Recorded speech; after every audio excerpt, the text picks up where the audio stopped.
Apa tuh? Ada dokter nih, ada dokter. Nah, Satu dokter apa beberapa dokter? beberapa dokter. Beberapa dokter. Beberapa dokter tuh sampai memberikan statement, kata-katanya, awas patah tulang jangan diurut. Nah, Wah, jadi ada pasien, seorang anak muda jatuh dari atap yang tadi saya sepintas cerita, itu tangannya hancur, remuk tulangnya, dan sobek. Tulangnya sampai pada keluar dari daging. Ini berangkat ke dokter. Di dokter apa pernyataan dokter? Di sini baru saya katakan, saya tidak menjelekkan dokter, tapi dokter itu beda-beda. Ini harus diamputasi. Si anak muda ini nggak mau diamputasi karena dia masih muda, masa depannya masih panjang. Kebetulan dia ingat ada salah seorang teman yang dibawa ke klinik saya, patah tulang kaki itu sembuh dengan baik.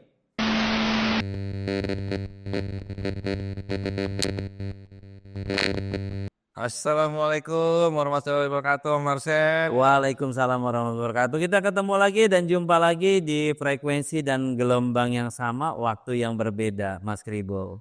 Masih bersama saya, seorang tunanetra mungkin satu-satunya di Bekasi yang bisa mengatasi atau mengobati patah tulang. Bukan saya sombong, tapi memang banyak tunanetra tidak mampu untuk di pengobatan patah tulang ini. Tapi saya, alhamdulillah, Allah kasih saya bisa mengobati patah tulang, mengatasi patah tulang. Para teman, tetangga saya, alhamdulillah bisa terobati dengan jari jemari saya. Begitu Mas Ribo. Iya nih Om Marcel, Ya boleh, silakan. sekarang ini mau ngobrol nih, kalau kemarin kita masalah saran menyaran. Nih, aku baca artikel nih di suatu media. Iya, apa tuh? Ada dokter nih, ada dokter. Nah, Satu dokter apa beberapa dokter? beberapa dokter. Beberapa dokter. Beberapa dokter tuh sampai memberikan statement, kata-katanya, awas patah tulang jangan diurut. Nah, Wah, itu jadi banyak, jadi mungkin nih para penonton juga akhirnya nih, waduh, patah tulang nggak boleh diurut. Nah, itu apakah dari Om Marcel nih yang pengobatan tradisional itu gimana nih mendengar kata-kata itu ya. dari ada beberapa dokter yang membuat statement seperti itu. Ya, oke. Buat semua para penonton, pencinta channel YouTube Difabel Netra Punya Cerita, bahwa saya di sini sudah 28 tahun menangani patah tulang.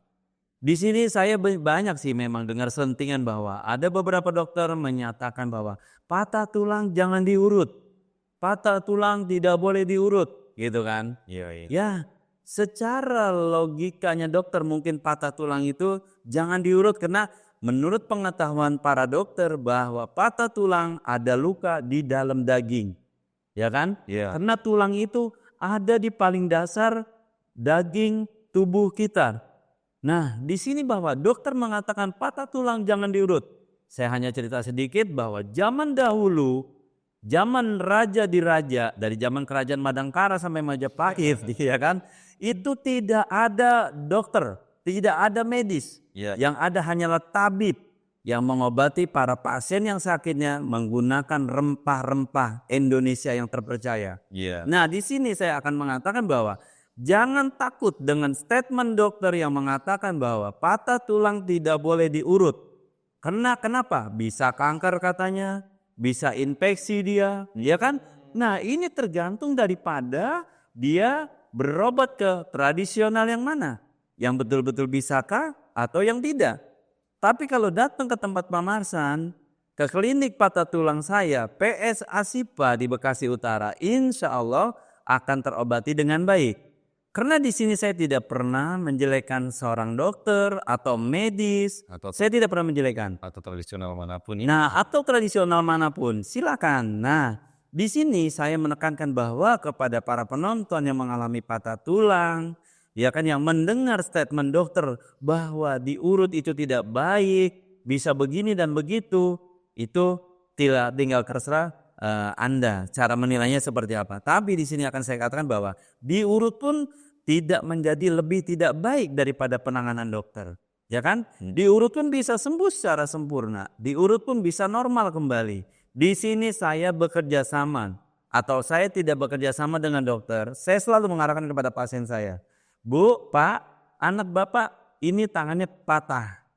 Ya kan, kakinya patah misalnya. Iya. Nah, tapi saya mau diurut sama pamasan. Oke, saya urut sampai anak ibu, anak bapak sembuh secara sempurna kembali. Tapi setelah saya tahanin ini, ibu harus ke klinik terdekat atau dokter terdekat langganan ibu sama bapak. Mintalah penghilang rasa sakit sama antibiotik.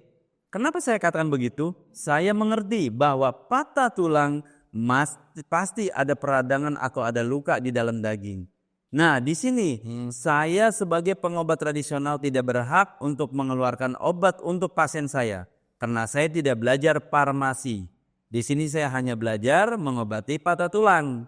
Gitu. Jadi saya selalu menyarankan kepada pasien saya untuk mengkonsultasikan luka dalam atau penghilangan rasa sakitnya sama dokter terdekat. Itu Mas Ribol. Juga Om Marcel juga sebelum bertindak selanjutnya juga pasien di sini juga wajib untuk meronsen ya Om. Ya, saya biasanya tidak asal tebak ya para penonton. Saya bilang ini patah, ternyata tidak.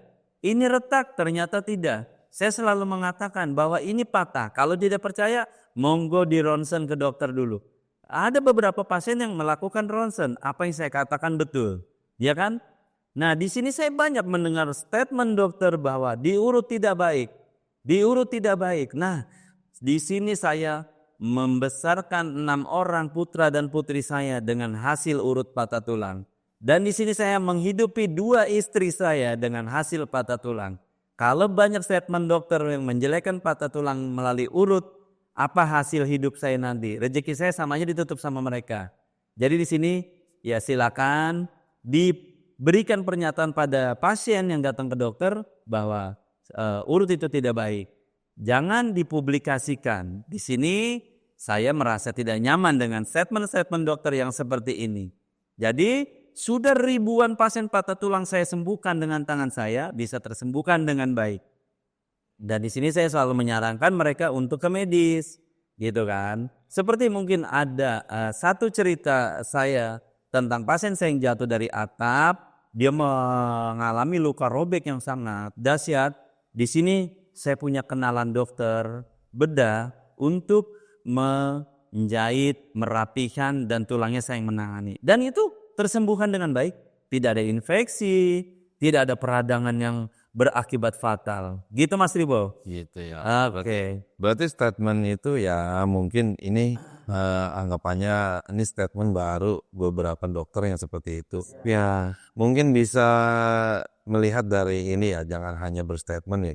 Kita sendiri pun dari pengobatan tradisional pun kita tidak selalu bilang ke dokter nanti pasti kamu dipasang pen, dioperasi atau apapun itu ya. Nah, Ya dari medis atau tradisional itu ada plus minus. betul. Jadi saya di sini selalu menekankan kepada pasien saya, mau pilih yang mana? Mau ke saya monggo, mau ke medis dioperasi silakan. Jadi saya tidak pernah memberikan statement bahwa ke dokter itu di pen tidak bagus. Saya tidak pernah memberikan statement itu. Saya selalu memberikan kepilihan kepada pasien untuk kemana dia mau berobat. Nah, ada nih juga Om Marcel ini pernah mengobati pasien yang sudah Pen. divonis sama dokter Iya. amputasi. Nah, sudah divonis amputasi Om Marcel gitu ya Om Marcel ya. Oke, di sini bahwa saya akan memberitahu lagi pada para penonton di Fabel Netra punya cerita. Masih bersama Marcel, ahli patah tulang tradisional. Saya di sini, saya di Bekasi Utara. Jadi ada pasien, seorang anak muda jatuh dari atap yang tadi saya sepintas cerita. Itu tangannya hancur, remuk tulangnya dan sobek. Tulangnya sampai pada keluar dari daging. Ini berangkat ke dokter. Di dokter apa pernyataan dokter? Di sini baru saya katakan, saya tidak menjelekkan dokter, tapi dokter itu beda-beda. Ini harus diamputasi. Si anak muda ini gak mau diamputasi karena dia masih muda, masa depannya masih panjang. Kebetulan dia ingat ada salah seorang teman yang dibawa ke klinik saya, patah tulang kaki itu sembuh dengan baik. Akhirnya dia minta, saya minta ke ke Pak Marsan aja. Saya minta diurut tradisional. Tapi tulang kamu ini bocor, darahnya mengalir terus. Oh enggak apa-apa, udah kesana aja. Nyampe tempat saya, langsung saya bawa ke dokter saya. Dok, ini tolong dijahit, dirapikan dagingnya, tulangnya sudah saya masukin, sudah saya rapiin. Kira-kira berapa jahitan? Pada saat itu saya masih ingat sekali, dijahit 39 jahitan para penonton. Luar dalam itu diobras, 39 jahitan. Sayang beliau sudah pulang ke Medan, kalau belum pulang ke Medan saya hadirkan di sini. Ya kan karena beliau ikut kontraktor Medan untuk kerja menangani proyek di wilayah Bekasi Utara. Nah, di situ dia pulang ke Medan bisa jalan dengan kakinya yang patah sudah sembuh. Nah, tangannya pun berfungsi kembali yang tadinya mau diamputasi. Coba kalau dia ikutin omongan dokter, putus tangannya sebelah. Ini gitu Mas Tibo. Ya, itu para penonton. Jadi itu Ya, statement dari sebuah profesi ya. ya, Entah profesi dari sebuah dokter ataupun dari sebuah tradisional apapun itu ya. Ya, sebuah profesi jangan langsung ditelan mentah-mentah ya dikonsultasi dulu karena semua itu ada solusinya. Dan untuk para profesi-profesi juga janganlah berstatement seperti itu. Biasanya juga masyarakat betul. membaca itu langsung takut ya itu kan ya sekedar oknum lah ya Ya, yang saling menjatuhkan dari beberapa pengobatan. Ya, di sini pun Om Marcel juga tidak pernah melupakan dari medis karena Om Marcel juga tidak bisa mengobati dalam juga Om Marcel ya. ya biar bagaimana saya terdaftar di Departemen Kesehatan untuk klinik saya. Jadi Om Marcel tuh ada kerjasama dengan dokter. Ada ya jatuh yang robek atau lah itu ada dokter khusus yang sudah bekerja sama dengan klinik Om Marcel. Ya betul. Jadi ya buat para penonton bisa terbuka lah dengan jangan langsung baca wah awas patah tulang jangan diurut. Nah, belum tentu. Nah, saya tahu nanti kejadian. Jadi untuk para dokter saya mohon untuk tidak menjatuhkan profesi orang lain dan di sini tidak boleh menutup rezeki orang lain. Biarkan para pasien milih dengan pilihannya, mau ke medis, mau ke tradisional, monggo. Siap. Nah, Oke, kalau Ya, gitu kita tutup. terima kasih. Jangan lupa like, comment, share, and Subscribe dengan Difabel Netra punya cerita.